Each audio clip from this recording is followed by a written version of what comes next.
Good afternoon. It's a genuine pleasure to be here today, and I'd like to thank everybody who's made this all possible, especially Natalie Wagner. I've known Natalie for many years now, and she invited me to participate for the first time 20 years ago.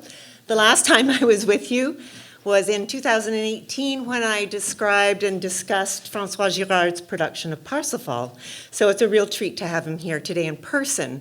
I'm going to negotiate the first half of this opening session and then welcome Monsieur Girard to the stage, and we'll discuss, we'll broker some questions together for the second half.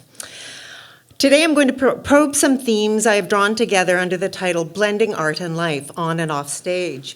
We will touch upon the ways that life and art intersected for Wagner as his opera Lohengrin reached the stage, and the role the opera played in attracting the attention and career-saving support of King Ludwig II of Bavaria.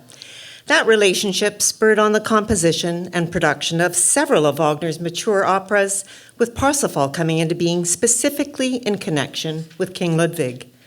The magnanimous sponsor and extreme recluse was not only indulgent in the way he preferred experiencing Wagner's operas as private performances, he incorporated scenic elements of the operas into his fantastical architectural endeavors. Initially considered massive financial sinkholes and little more than reflections of the king's tenuous grasp of reality, Ludwig's castles prevail as extraordinary architectural achievements and revenue-generating tourist sites, with Neuschwanstein crowning the list. To get things started, I would like to quote from a recent interview during which Monsieur Girard was asked what attracted him to Wagner's operas.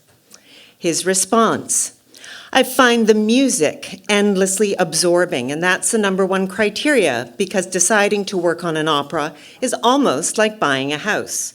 You're going to live in it." This remark admits, first of all, to Wagner's engaging music, as well as to the sustained immersive nature of the work involved in directing a new production of a substantial opera such as Lohengrin. That the opera, or house, to which Girard refers already exists, reflects the sustained immersive work Wagner already completed in 1848 and comes to life anew in production and in each and every performance. Lohengrin came into being in the first period of Wagner's life in which he could be assured that any opera he created would have a home theater. Following the premieres of his already completed Rienzi and Der Fliegende Holländer in Dresden in 1842 and 43, Wagner began work in earnest on the two operas he would also finish composing in the Saxon capital. Tannhäuser premiered in 1845, but the score of Lohengrin, finished in the spring of 1848, would leave Dresden unperformed the following year as Wagner went into exile. That wasn't the original plan. As is well known, the rupture in Wagner's Dresden employment was the result of his participation in the revolutionary uprising in 1849. He was, up until that point, in the service of Friedrich August II, the third king of Saxony. I mention that he was the third king of Saxony as a reminder that such royal titles were a relatively recent development in Saxony. In 1806, less than a half century before, Napoleon rewarded Saxony for its loyalty to France in the Napoleonic Wars. With the dissolution of the Holy Roman Empire, the French emperor approved of the electorate of Saxony becoming a kingdom, a pretty sweet upgrade. Bavaria, too, became a kingdom in 1806, an especially powerful one against the regions allied with Napoleon against Prussia. Within just a few years, however, disenchantment with Napoleon's egomaniacal agenda led to French forces being ousted from all German-speaking lands. In 1813, the year of Wagner's birth. The rulers of the newly established kingdoms of Saxony and Bavaria retained their royal status throughout the fallout, albeit with reduced land and power, and continued to cultivate their cultural cachet fairly autonomously. By the time Wagner returned in 1842 to his native Saxony, nearly 30 years of age and an artist of influence, the king who welcomed him had just built a state-of-the-art theater designed by Gottfried Semper.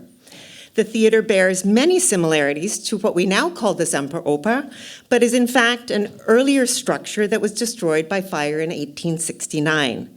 The theater, which stands today, is a reconstruction of the theater built in 1878 with oversight by Semper's son after it was badly bombed during the Second World War. Key to the situation in Dresden, the king seemed sympathetic to growing efforts towards a democratic, culturally unified nation. That is, until matters came to a head. 1848 was a tumultuous and creative year. Unrest in Paris erupted in February. Wagner completed the score of Lohengrin in the spring. He then swiftly immersed himself in his nascent Ring project and completed a draft of the libretto for Siegfried's Tod, the precursor to Götterdämmerung. At this very early stage in the genesis of that text, Wotan was still to rule in Valhalla. However, Brunhilde said that the gods should depart powerless, fading away in bliss. At best, Wotan's fate would have been as a figurehead. And it is worth noting here that the symbolic ring of power was always to be returned to the Rhine. Wagner then delivered to the king a plan to improve the democratic organization of the employees of the National Theatre of Saxony. His appeal, however, fell on deaf ears. The king dissolved the parliament, clinging firmly to his absolute power as he squelched revolutionary impulses. Without going into too many more details of this kind here, one senses an overarching relevance to Wagner's declining confidence in the king in the ways he shaped the storylines of the librettos that he started and completed in Dresden. As his optimism tilted towards skepticism, he sharpened his critique of dynastic absolute rule in his opera plots. When all is said and done, we are repeatedly invited to ask, what might future leadership look like? What does the future hold for the communities left behind? Key to the end of the opera Lohengrin is the fact that the Grail Knight leaves behind residue of his protective powers, his horn, sword, and ring, when he returns to the Grail. His departure was always part of the deal, forbidden question or not. We might well consider the figure Lohengrin as a model for Wagner's ideal art sponsor, which his king in Dresden proved not to be. Whereas Elsa desperately wishes that the knight who responds to her intense appeals for support would stay closely at her side, Wagner wanted support and protection, but at arm's length, for he prized freedom in putting his forward-leaning ideas about art into action. In the ways that Ortrud and her puppet Telramund are cut from the cloth of power-grabbing dynastic politics, they help Wagner's opera participate in the sweeping historical arc of the Ancien Régime, which still percolated after the Napoleonic Wars, in Saxony and other German regions as well. Appropriately, Ortrud is a markedly old-fashioned character in certain respects. But then, who doesn't love a good rage aria? When Ortrud pulls out all of the stops partway through, revealing her burning ego to us in Entweihte Goethe, she rips open the so-called fourth wall, and we, the audience, experience a thrilling, visceral, and functionally necessary musical dramatic antipode to the Grail's ethereal divided strings and eternal faith, peace, and love. Wagner kept returning to these power dynamics and critiques over and over again. But this old-fashioned profile of Ortrud's aside, Wagner broke fresh compositional ground in the way he shaped her sway over other characters, and also in the music associated with the Grail realm. The opera's prelude is impressively organic and suggests from the outset that Lohengrin is mostly a facilitator from another dimension versus a permanent solution for Brabant. The musical embodiment of a Grail entity disappears at the end after becoming physically defined. The aesthetic of the prelude invites and is rewarded by an immersive theatrical environment, as does the prelude to Das Rheingold, for which the Festspielhaus in Bayreuth would have distinct advantages over many other theaters at the time. When Wagner was both desperate and bold enough to reprint his Ring poems, heavily revised in 1863, after several years in exile, he included a prefatory call for a Fürst, or politically empowered sponsor, for a purpose-built theater to accommodate his ambitious staging ideas. Let's call this Wagner's pitch package. One that could not boast of any seed money or co-producers, but had some oomph from the fact that his earlier works had by then gained traction, and some preview concerts of Ring excerpts had proven successful. In June 1863, Crown Prince Ludwig II's tutor presented him with a copy of the pitch package. Already enamored with Wagner's Lohengrin, which he first experienced in 1861, he offered to become the sponsor Wagner desired. As the fairy tale version of the story goes, Wagner went from rags to riches, largely on account of Ludwig's identification with Wagner's Grail Knight, Lohengrin, an identification that blurred the lines between life and art, reality and fantasy. While in general outlines true, let's dig a little deeper, as the scenario was far more fertile and nuanced. First, some quick facts about the turning point in Wagner's career when Ludwig stepped in. Many plans got underway quickly.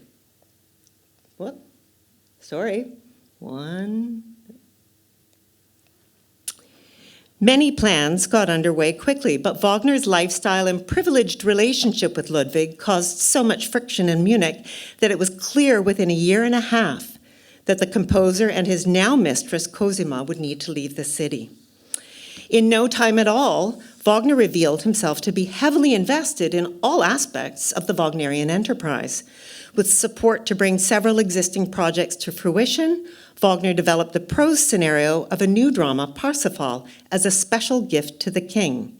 And it is no accident that the ending of that particular story, related to Lohengrin, resolves with a greater sense of confidence and the new leader remaining connected to the community. Still, however, Wagner tried to assert that his Parsifal would serve and protect the people above all, versus serving his own interests, which marks Amfortas's weakness after he inherits the crown. Ludwig, it turns out, would struggle with many of his duties as a political leader, and he regarded arts sponsorship as far more than just a regular part of his portfolio as king. Building a theater, however, proved problematic. Wagner called into play his Dresden friend Semper, but Ludwig's own ideas on the topic proved to be more opulent and urban-oriented than Wagner's. No solution was found in the short time Wagner was based in Munich. This particular theater interior, if you see models today, you'll see that big on the banks of the river and whatnot on the outside. But I'm showing you the interior model of Semper's designs because they actually were put into play. So even though they weren't done at this time, the model here is the basis of the Prinzregent Theater that you find in Munich today. And so you'll find many similarities between that design and all of Semper's work, in fact, informs Wagner's ideas in Bayreuth later on. Ludwig's personal sponsorship of Wagner continued, and he also visited the composer in Triebschen, but there was obvious tension as a result of Ludwig's desire to be closely involved with all artistic projects. Without a new theater, but still demanding to host the premieres of Das Rheingold and Die Walküre in Munich in 1868 and 69 and 70, Ludwig conceded to technological renovations to the court opera house to meet Wagner's staging demands. Wagner, however, was not very involved with those premieres. Within a couple of years, he was laying the foundation stone for the Festspielhaus, and while Ludwig was still key to its financing, it was in the form of a loan. Ludwig, meanwhile, launched his own projects in which he could be more centrally involved and still celebrate his identity, bound up with being a sponsor of Wagner's art. Now, just to give you a quick context of the succession of leadership in Bavaria, we have Maximilian I, Ludwig I, Maximilian II, and then Ludwig II. And so this is all since 1806. Max Joseph, considered the founder of the modern Bavarian state, admired Enlightenment principles in French culture, but did not embrace German nationalistic impulses when the French connection soured. In 1811, he initiated the construction of a theater larger than the Cuvilliés Theatre, which is one that some of you might know, with the Odeon Theater in Paris as a model. Opened in 1818, but then destroyed by fire in 1823, a new theater designed by Leo von Klenze opened in 1825. This is a photograph taken in 1860 by the Bavarian royal court photographer. And so this is the state of play when Ludwig saw Lohengrin at the court theater. And the original Cuvilliés Theatre is in the middle there. It is now the Residence Theatre. The Cuvilliés Theatre have been moved wholesale into an interior part of the residence. And then we have here on the left the royal residence, and the front building there is referred to as the Königsbau. So you see incremental additions to this area by all of the kings leading up to Ludwig II. And the Königsbau is of quite a bit of interest. That is where Ludwig I created his own apartments, and in one of the areas on the main floor open to the public is where he actually had, hang on, we go, references to the Nibelungenlied. So this is already decades before Wagner is working on it. It's part of the cultural capital of the time, but the rest of the court and his personal apartments specifically referenced the Florentine Renaissance, specifically courtly life of the Medici. When push came to shove, Ludwig I abdicated amidst controversy and an affair, Lola Montez. But he remained as grandfather and godfather to Ludwig II another 20 years. Maximilian II stabilized the political landscape, and he was the one who reopened the Cuvilliés Theatre in the middle. So by the time we get to, the 1860 period, Munich has about 150,000 people. It's got two big theaters there. And the first thing Ludwig does, Ludwig II, is actually open what we know today now as the Theater am Gärtnerplatz. So there's a really rich life. This black and white photo scarcely reveals, although it's interesting because it's a photo in a way, but it scarcely reveals the rich, colorful, theatrical, historical, mythological life that was available to Ludwig II already as a young man in Munich. An extreme introvert. As king, Ludwig spent the minimum amount of time required of him in the Bavarian capital, from roughly December to May, staying in a variety of other residences the rest of the time. With his rather sudden accession to the throne, he renovated a part of the Königsbau for his personal use. No sooner had Ludwig affirmed his sponsorship of Wagner, he commissioned a series of paintings that were on display only for him to view. They're no longer alive, but again, we have a photograph by the court photographer of the time. These were not merely decor nor politically smart nods in the direction of long-growing discussions of German culture and nationalism. They were visible evidence of operas in progress and headed towards the stage, with Ludwig II playing a key role. Ludwig's father, Maximilian II, had carefully curated his own private residences to reflect his self-image as a ruler. One of his earliest built residences is instructive in this regard and remained one of the castles in which Ludwig II spent much of his time as king. Here we have, while still in his 20s, Maximilian II purchased and renovated the ruins of the castle then known as Schwanstein. Located southwest of Munich, using it mainly as a summer and hunting residence, he honored the castle's medieval links to the local knights of Schwangau, adopting their coat of arms, while the knight's heraldic animal, the swan, features throughout the castle we now know as Hohenschwangau. It is not merely a swan castle, but certainly some rooms like this one. This is the Hall of the Swan Knight, absolutely littered with allusions to swans, myths associated with swan knights. But the castle as a whole is a kaleidoscopic picture of Maximilian's own achievements, his far-reaching privileged lineage and connection with the various myths and sagas associated with German culture. Some of it is massaged into place more than historical reality. But The Queen Marie's bedroom is reflective of his visit to Turkey in 1833 with gifts from that visit. The decorative dimension of Marie's writing room is devoted to Charlemagne. The frescoes in the king's chambers emphasize various dynastic connections to the castle, and his music room includes the so-called Wagner piano that the composer played when he stayed there at the invitation of Ludwig II. So although Wagner was to become, and his influence was to become very closely associated with Neuschwanstein, he never set foot in that castle, but he did spend time with Ludwig here. The large Hall of Heroes was used for festive gatherings, decorated with scenes from various sagas, including the Nibelungenlied. So again, a very fertile environment for connecting with an artist like Wagner. The in part fabricated dimension of this world is further underscored by the artists and craftspeople that were involved.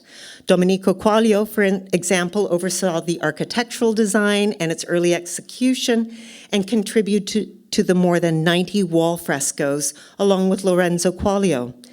Wagner showed up in Munich and benefited from the same Quaglio family. They were trained as architects, set designers, set painters, as well as pictorial artists in their own right. So you see that he was involved in several. This is one of his designs. He did Act 1 and Act 3 of Tristan and Isolde. But these people were multifaceted, multi-talented, designing functional buildings as well as theater designs. When Ludwig decided to build his own castle close to Hohenschwangau, he began the design process by turning to Christian Jank, primarily, again, a scenic painter and stage designer, and his absolutely fantastical designs were then scaled back to reality, which is in and of itself still extraordinarily fantastic in design. And if you can see, Hohenschwangau is down on the right, the Alps is in the back, and then we have the much larger, extravagant castle on the other side. The ambitious plans required removing the ruins of two smaller castles before the foundation stone could be laid in 1869. Only in 1884, in the last years of Ludwig's life, could he inhabit rooms in the largely unfinished main building. Wagner never stepped foot inside, which despite its size was conceived entirely as a private home, not one for public entertaining. Just a couple of more informational slides. If you're wondering where Ludwig spent his time in different castles, we have Munich there and Herrenchiemsee, which is the last of his castles. Over here is completely built on a Versailles model and also honoring Louis XV. And then Lake Starnberg is where he died, but is also where one of the castles was that he also spent time in. And then the inset here of Fussen is where we have another cluster. So the three main castles in this area are Hohenschwangau, Neuschwanstein, and Linderhof is of particular note. I'm going to now stay close to the more tangible links to Wagner's operas as specific stage works. There are many general links, the myths, the legends, and above all, technology. Oh my gosh. I mean, both Ludwig and Wagner were nuts about technology. And that's also a list of those. Schloss Berg on Lake Starnberg, by the way, one of Ludwig's additions, this was one of his father's castles that he inherited, was a tower that he referred to as the Isolde Tower. And there is also a royal steamship that he called Tristan. The last of the ones are less important in terms of references to Wagner's operas as stage works, and Falkenstein at the bottom, if you can see that, is a project that was never completed whatsoever. This is what Neuschwanstein looked like when Ludwig II died. Cranes driven by steam engines were used in the construction. And another aspect of technology in this very ornate throne room, steel construction methods were used underneath stucco. There was also an unrealized plan for a bridal chamber a la Lohengrin in this particular castle. In a letter to Wagner in 1868, Ludwig indicated that his new castle would have reminders of the works Tannhäuser and Lohengrin. Central to the design of the castle as a whole is the large Singer's Hall, Oh wait, here's another technological element and relates, this will play forward to Linderhof. There is a small grotto that is part of Neuschwanstein, and again, sort of on the edge, sort of cutting edge of technology, but you also see his interest in theater design, namely in terms of colored lighting and water effects. There we go to the Singers' Hall, and this is interesting in itself because Ludwig II visited the Wartburg in 1867 as he was imagining building these projects. And in addition to references to Tannhäuser and Lohengrin it absorbed along the way, it contains a small stage whose backdrop is a painting of Klingsor's garden. The color is not so well. Many of the photos of these castles are highly restricted, and getting high resolution is a bit tricky. But just like Ludwig commissioned paintings of the ring settings when he only had a libretto in hand, here we have him looking not just at the legends in general, but he's got Wagner's specific drama in mind when he's actually creating these pictorial sort of representations. He was, above all, a set design fanatic.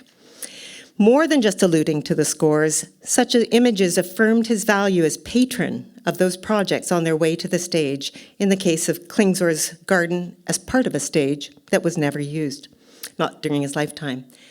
The notion of a living stage set is even more in evidence at Linderhof, near Oberammergau, with its elaborate gardens and largely French orientation. It was the architectural project which underwent the most changes by far, with Ludwig himself obsessing over every aspect of its design and changing the plans with considerable frequency. So the elements, here is what Linderhof, again, sorry, that one's not a very high resolution, but you can see it's an ornate with lots of gardens. The three elements in Linderhof that speak specifically to Wagner's works as stage works are the grotto here. And here he had not only a bench for musicians to play, so you could experience it as a theatrical experience, but again, the lighting technology, he had colored light. So the whole sense was an immersive space using all the sorts of things that you would find in the best of theater design at the time. But the other two are quite remarkable. Here we have a replica of Hunding's hut. Doesn't everybody have one on their property? Use it for birthday parties? I don't know. But it was created in 1876. So think what this meant to the man who really bankrolled, at this point, at a distance, the completion of the ring and Wagner's completion of his own house at some remove from Ludwig. And it's kind of like, it's his, he got, the best postcard at the gift shop. In a way, it's his memento of his identity as an art sponsor. And the other one that's at Linderhof, which is interesting, is Gurnemantz's Hermitage.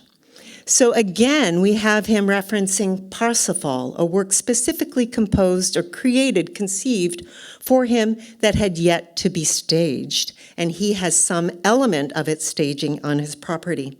Ludwig came here for contemplation every year on Good Friday. For this day, he wanted a flowering meadow. If there was no such meadow, because there was still snow lying around, the garden director had to plant one for the king. Again, this particular site anticipates the completion of Parsifal, the premiere of which Ludwig did not attend, but he arranged a private performance shortly after Wagner's death in Munich. I'm watching my clock and I'm going to curtail my remarks. I have an abundance of them, but I've also told Natalie that I would be happy to write up some notes in Wagner Notes for anything that doesn't share the stage today. But I'm going to close with a reference to a letter by Wagner to King Ludwig, and it's across the Hudson. So this is a letter that's at the Morristown Historical National Historical Park. It was donated by the founder of that park, and it's one of many letters in which Wagner referenced Ludwig as Parsifal. And it was a time in which there was lots of politics going on in Munich because they were trying to get artistic projects going. And in the letter it says, if they make it too difficult, Parsifal will have to again take up the sword of Siegfried.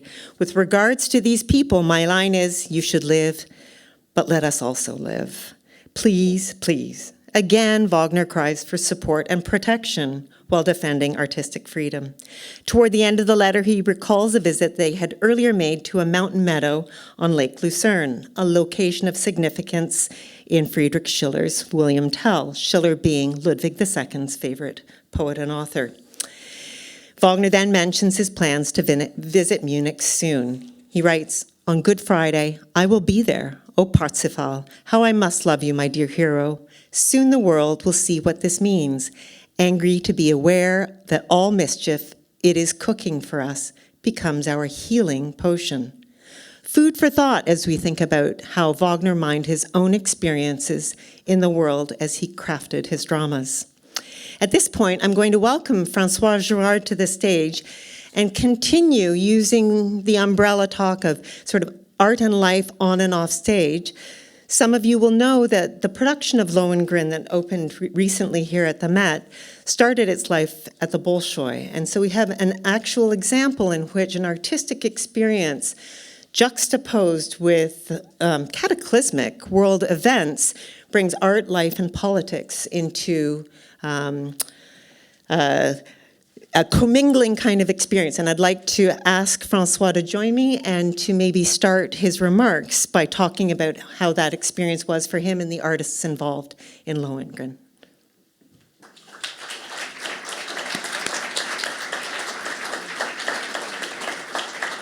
I think we're going to sit down at the stage because I think that the mics are on. Okay, so do you want to have a seat? And sure. François has just doubled the Canadian content on this stage.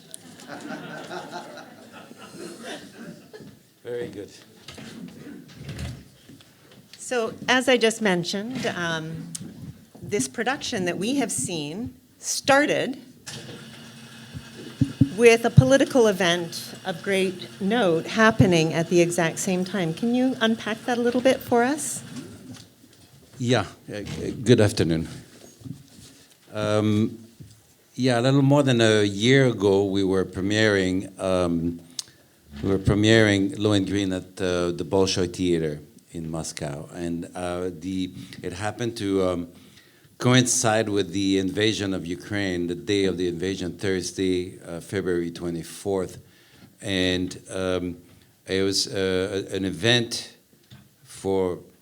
Well, first of all, for Ukrainians and Russians, but all of us who were like just right there in the weirdest mix of art and politics. And it took me, actually, I think it actually confirmed a number of things and changed the way I'm looking at our work.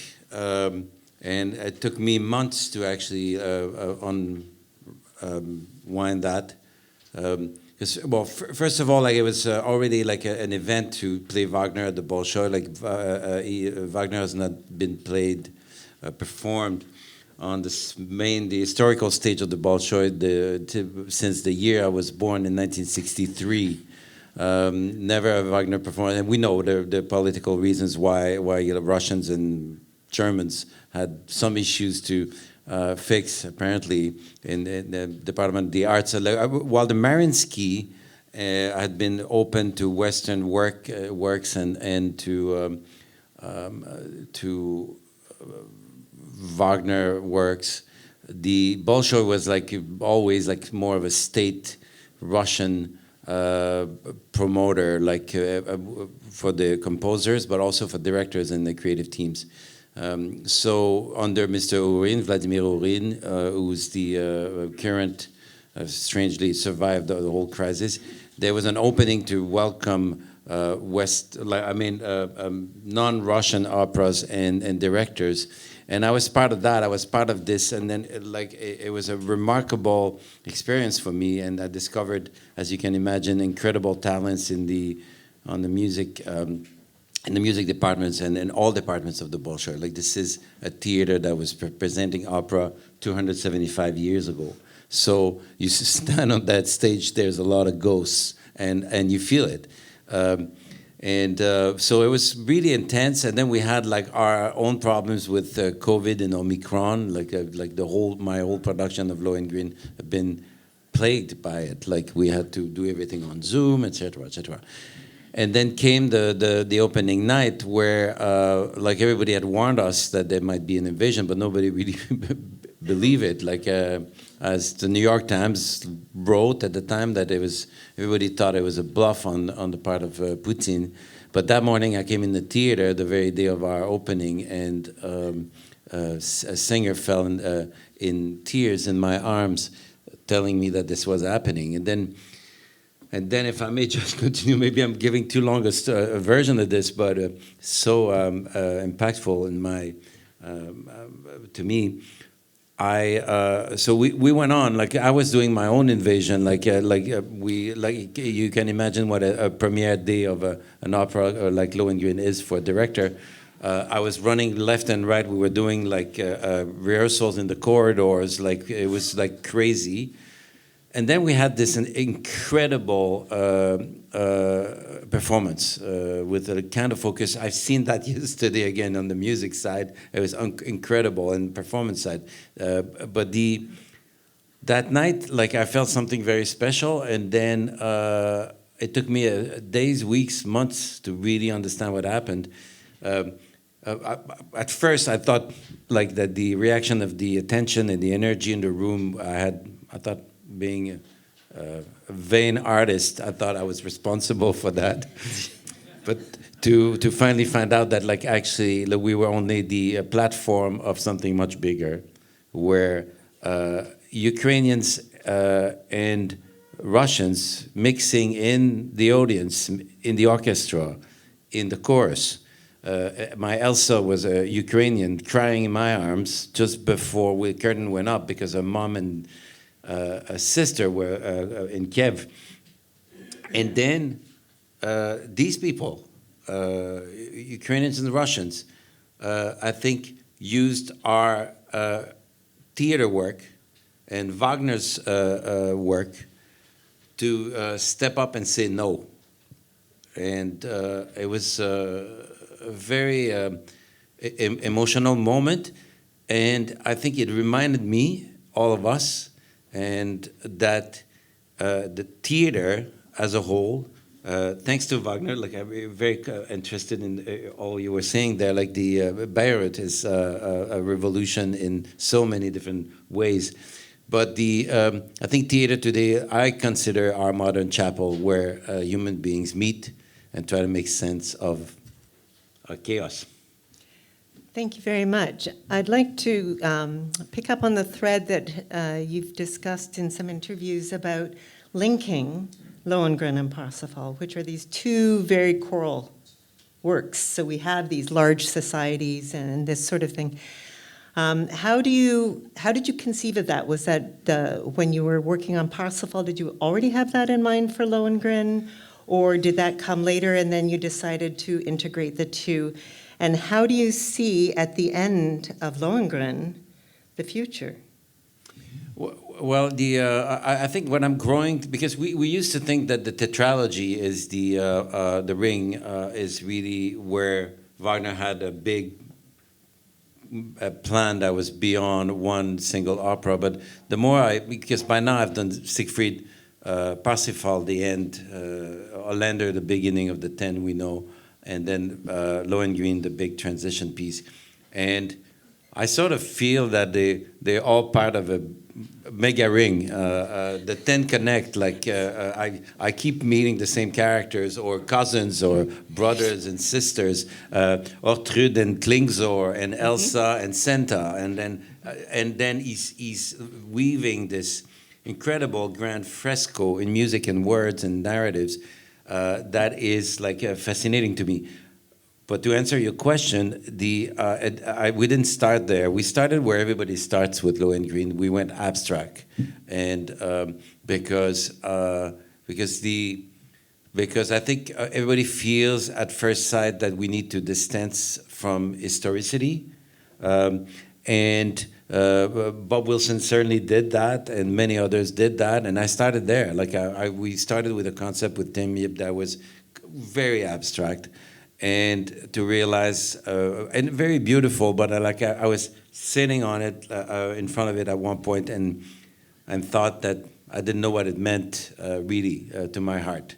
And we threw it to garbage and started from scratch. And this is when I thought that playing Lohengrin as the son of Parsifal he is was a good way to solve the issues I had and to escape abstraction, to come into something more real. And this is how I ended up like connecting both operas, but as a response to problems more than as initial ideas. That's fascinating to me. When I experienced the performance yesterday, I was quite struck by how König Heinrich, in particular, painted a very sympathetic figure, more than I have ever recalled before. And I think part of it had to do with all of the green. Part of it has to do with the incredible charisma and talent of Günther Grossbach. Of course. That goes without saying. Absolutely. And the way he enacted the role, I sensed a genuine sympathy. But can you tell me, sort of, he's got this throne of the oak, the judgment, the whatever, and it's this dilapidated, and I immediately thought we're in the wasteland, this kind of Fisher King sort of thing that does connect to Parsifal in a sense. But if he's the future, if he's a potential future leader, how does that play out? Because you obviously gave him the horn and the sword. That was a nice little sleight of hand. Well, yeah, the horn and the sword, like you have to deal with them, and you're like juggling with them a little bit here. But I think that Heinrich, for me, I'm surprised that no one wrote about it. But like for me, it was a huge breakthrough because to place Heinrich in the future and make him a foresight of future worlds is made my moral position way more comfortable than if we're looking back and into any kind of celebration of Heinrich. So I believe everybody in the room understand what I'm talking about, and and that created also like the reason for the future. Like all of those things are actually quite simple. If I decided to embrace Lohengrin as the son of Parsifal, our Parsifal production was staged in the present days. Therefore, we're projected in the future for the. Ask me the age of Piotr, and I'll tell you how much in the future we are. And there was. I suspect that some of you have seen Parsifal, and if you remember at the very end, the curtain comes down, and I had like an issue with Wagner, like over resolving everything. Amfortas being healed, Kundry dying, everybody got what they wanted. The king's back. We have a new leader, and he's holding the Grail, and everything is so perfect. And I wanted to throw a wrench into that perfection. It was very subtle, and all I did is as the curtain comes down at the very last second, there was a dancer standing up. And Jonas would turn around and look at her, but for 3 seconds, really, as the the seed for a new cycle.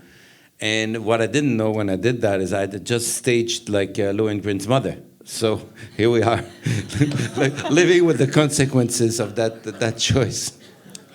Well, I think ambiguity is actually built into the ending of all of Wagner's operas, but in different degrees. He sort of wraps it all up, but there aren't many minutes, relatively speaking, for a Wagnerian time. So at the end of Lohengrin, you have all of the chorus not surrounding Gottfried, but they've just heard about this glorious Grail realm, and they're trying to get out. Yeah, well, that's obviously a choice. I root for the magic of the Grail. I guess I think Wagner enrolled me, and I'm a little sad to see Lohengrin go back. In other respects, is there anything about the design of the production that you want to share with us? Because you have Flaherty's extraordinary projections on a back wall. You've got very large moving set pieces, and you have an overall darkness to it. There's a sense of both maybe a flashback to older times as well as a future at the same time. Yeah, like it turned like yes, the time factor was that's a long conversation. But in the design aspect, one thing that I was immediately struck by was the amount of performers. So like when I started like a production like this, I called Donald Palumbo and I say how many, and the answers were 130. So that's a then if you add the principals and the dancers and all other trumpeters and so on, like I think at the Met we're nearing 180 on stage, which is like a very large cast, and the largest I've ever dealt with. And I thought, like, there's a couple of issues. Like, first of all, I had, like, as I work, first of all, chorus music. I don't think I ever stage or direct an opera that doesn't have a chorus. It happened to me in Siegfried, but that's my paycheck, really. Like, especially with the chorus, like with Maestro Palumbo and his singers. My rehearsal days and my are fueled by this massive human force, and I can't imagine doing another opera without chorus. And this one was particularly interesting. Such a wide. There's two things.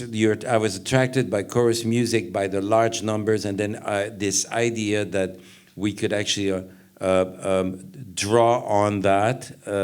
I think that the human body and large groups is the best set we'll ever play with. Like, this is us, looking at us.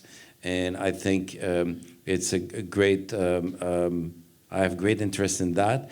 And there is also, I'm giving you the roots for the scholar changing capes idea. Like, the other thing is that we're stuck with Lohengrin. Again, to go back to Maestro Palumbo, first discussion we had about Lohengrin, it started, what are you doing with Act One? Act One is notorious for it's a static trap, because Wagner wrote it in such a way that the chorus, the 130 choristers, sing a little bit every 2-3 minutes.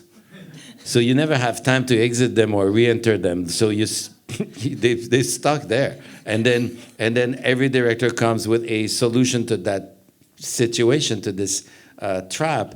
And instead of trying to move them around, I sort of embraced the static quality of the piece.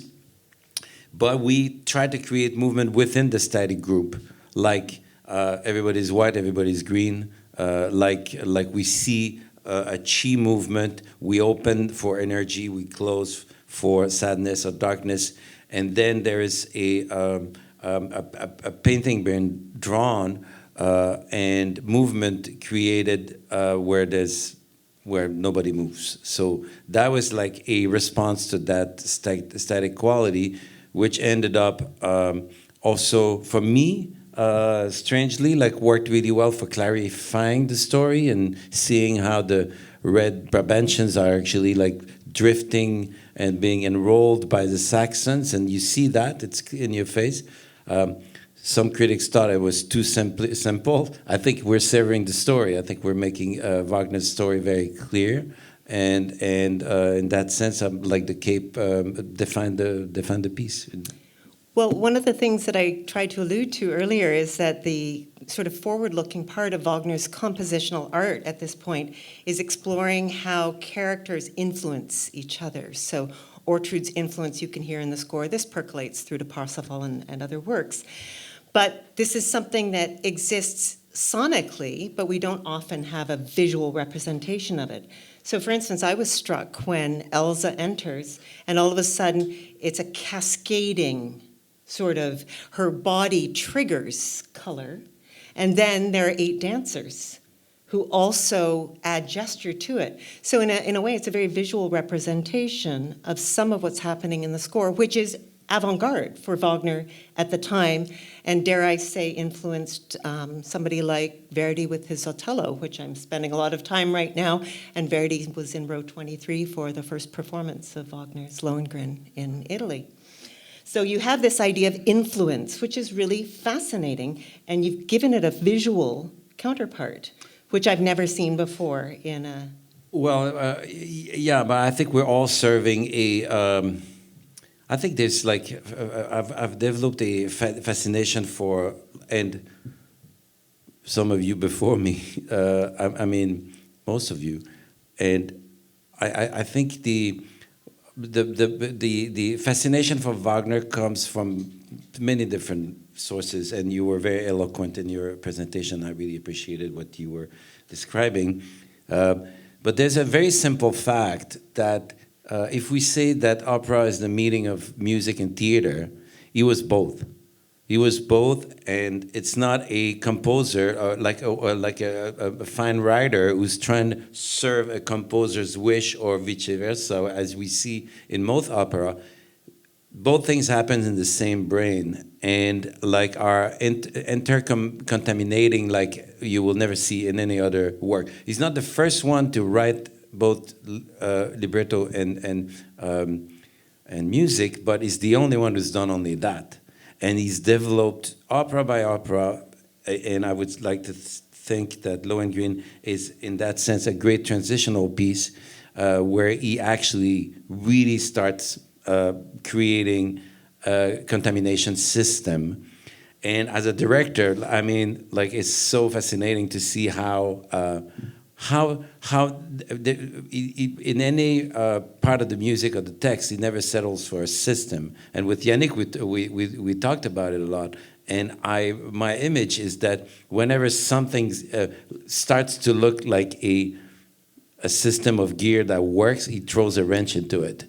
And then, well, everybody here is well familiar with this concept of transformation, which was like the ultimate, the climatic expression of it is in Parsifal, the transformation music of Parsifal. But in a way,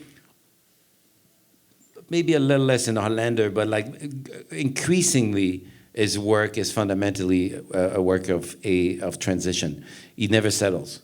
And then if the music settles, there'll be somebody singing something to mess that up. And if somebody settles, if the story settles to any kind of relationship, the music will come and mess that up. And then this is where I think that is music and word system is probably among all operatic composers the closest representation of life. This is how we live. We live contaminated by events we don't control. We live we never live perfect systems. Wagner was able in his art to represent that, and I think I have an endless fascination for how that works. And I actually grew bored at listening at other composers where you get like 16 bars followed by 8 bars followed by 32 bars. That doesn't exist in Wagner. It's constantly interrupted, constantly drifting and transforming. And I think this is what makes 4 hours and a half of Lohengrin fascinating. At the same time, you're working with smaller, intimate forms, and I highly recommend, I saw the hunting gun at the Bershnikov Arts Center the other night. And so I just want to say that I sensed a connection to your work on stage with hundreds of people, and this other piece has one woman spent with all of the text for over an hour and a half, and Bershnikov in mime at the back. It's quite powerful.